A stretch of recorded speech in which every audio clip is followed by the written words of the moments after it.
اليوم سنتكلم عن معجزة عن نبينا محمد صلى الله عليه وسلم. هل كان محمد نبي العرب طبيب مخ وأعصاب؟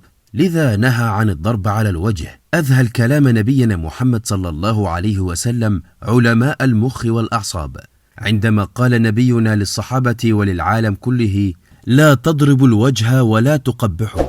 وأثبت العلماء بما لا يدع مجالا للشك أن هناك عصبا موجود بالوجه يسمى بالعصب السابع. هذا العصب في أفرع مثل أصابع اليد، وضربة الكف على الوجه تكون بالضبط على العصب، ويمكن أن تسبب ما يلي: 1. شلل في الوجه. 2. صعوبة في المضغ.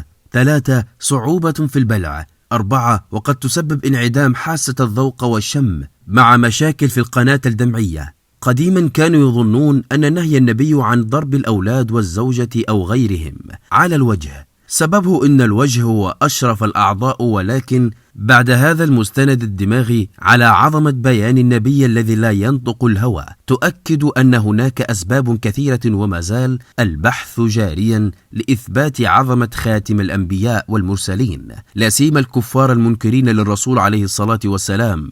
وقول النبي الذي لا ينطق عن الهوى عن نهي ضرب الوجه للعالم كله قبل اكتشاف الطب لموضوع العصب السابع، وبذلك ينصح.